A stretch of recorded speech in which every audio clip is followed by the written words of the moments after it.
ito na yun, nangyari.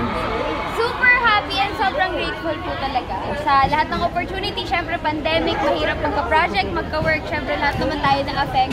Pero sobrang thankful lang ako na sa dami nang nangyayari sa life ko and sa personal life ko din, hindi rin talaga tumitigil yung blessings and hindi rin ako pinapabayaan ni Lord. So sobrang grateful ko talaga. Nadi-develop na ba yung sa inyo ni Joao? Wow! Grabe naman. We're friends, we're really close talaga. And we're comfortable with each other and ayun po. Wala pa? Kasi hindi pa siya napaparandam? Naku! Hindi pa ba nadadala si Mine? Okay. Ask po natin siya. Wow! Ini-interview po siya sa kabila. Ay, okay. Pero anong tawag dito, dear, paano yun na-develop yung ganung klaseng chemistry? Kasi yung sa inyo parang medyo rom-com yung dating nung sa inyo. Opo, yun nga, since we're really close and talagang comfortable kami sa isa't isa and may mga scenes na pinapag-usapan namin ano yung gagawin namin and may mga scenes na naman na natural na lang siya lumalabas since nga parang normal na sa amin yun. Parang alam ko na rin kung ano yung character ko and paano ako sa kanya and siya rin yung character niya, paano yun kay Nai. And parang yun, nag-work talaga together. And what more can we expect from you this season?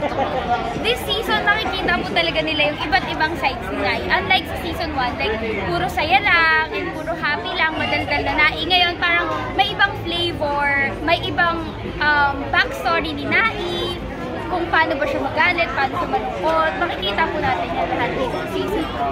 So parang magda-drama ka? Yes! Like part 3 na gano'n.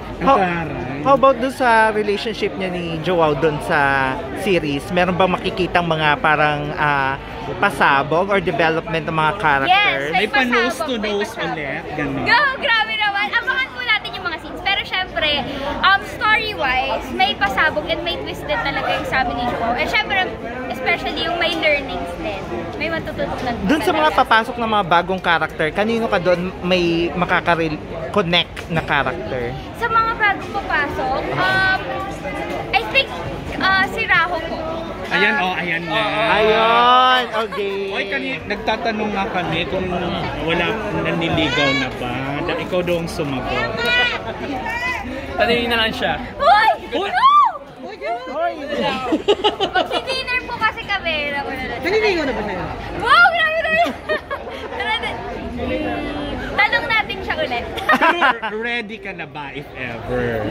Sa ngayon po, hindi. Focus lang ako sa personal life ko. And syempre yung pag-heal ko, since nawala yung lola ko, parang focus lang po muna ako dun and sa career. And Is he about boyfriend material for you, si Joao?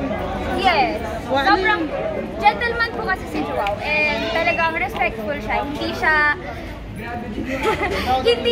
wait. Ayun, sobrang respectful siya. And he respects boundaries and naiintindihan niya talaga yung bawat isa and parang wala siyang kinakampihan palagi. Parang lagi lang siyang gitna and God of the group siya. Parang lagi siyang nandyan, especially for everyone. So, boyfriend material talaga. Tinutulungan ka ba dun sa healing process mo? Parang with his presence ba? Somehow na... Umagaang yung pakiramdam. Of course, sa lahat po naman po ng Easy to Her, sobrang laki po ng natulong nila sa akin. Lalo na, especially about sa healing. And nung kahit pa may sakit yung lola ko and kung buhay pa siya, andyan sila lahat for me. And sobrang laking tulong po talaga yun para sa akin. Paano ka nag-cook, guys, pag walang lola? Paano mo pinakaya? Nag-cook? Paano ka? Sobrang mahirap po talaga, lalo na may work and yung life ko, syempre hindi naman tumitigil yung buhay. So, mahirap pero kaya naman since pinalaki po ako ng lola ko na strong and before siya mawala, nakapag-usap naman kami. So, yun lang yung pinapanghawakan ko na lagi siya nanonood sa akin. Andyan pa rin siya and proud siya for me. Wala lang siya physically. Kaya, tuloy pa rin po, lumalaban lang. Sino sa mga artista natin ang parang gusto mong sundan yung yuta? Lea Alonso po talaga. Lea Alonso, Ann Curtis yan, yung mga Angelica Maniban, yung mga talagang veteran ko sa acting. Yun po talaga yung gusto ko po. May pressure pa ba for you na parang kinukompare ka palagi kay Andrea? Po? Kay Andrea Berlantes? Actually, wala naman po. Okay ka na ba doon? Ano yun, napipressure ka pa ba doon na parang feeling nila nagiging Andrea Berlantes ka din? I think wala naman pong pressure kasi magkaiba naman kami ng path, and iba naman din yung path na tinatahak niya. Iba rin yung gusto ko marating sa buhay. And we're really close, kami ni Andrea, since kadena ginto talaga. So parang wala naman ako dun sa part na nape-pressure ako. Anong sa masasabi mo na after PBB, tuloy-tuloy yung career kahit pandemic? Isa ka dun sa mga may... Correct, ikaw lang din isa sa... And to think, isa ka sa mga naunang lumabas. Yes, opo. Tuloy-tuloy. Actually, hindi ko po talaga in-expect. Since nung parang PBB, in-expect ko lang na pasok lang ako doon, tapos na, and then tuloy-tuloy talaga yung blessings. I guess, sa plan din po talaga ni Lord, and nagtatrust lang ako sa Kanya palagi, and dasal lang po talaga. And syempre, yung presence ng lola ko before pa, siya rin yung nagpatatag din po talaga sa akin. You played a good contradictor role. May mga contradictor role ka na. Opo. Ikaw ba ano bang gusto mo makilala ka? Parang ganyang klase na medyo contradictor. Yes po. Actually, parang ang gusto ko po talaga is bida or either kontrabida or bida kontrabida. Alin lang po yun sa dalawa. Para Angelica Panganiban. Yes po. Yun po yung goal ko. May mga ibang mga male actor, kapamilya ka ba ba na you want to work with soon? Kung bibigyan ka ng chance.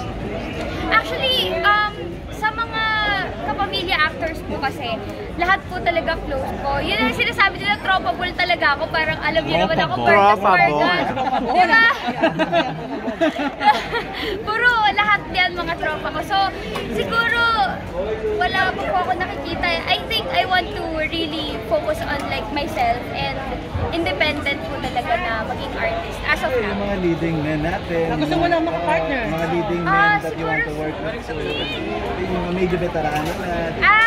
Zaijan is really good actor. So, pwede, Are you close with no, I haven't met. Papakalala kita. Eventually, magiging tropa din kayo. Tropa din kayo. Pero how does it feel na season 2 na kayo and very successful?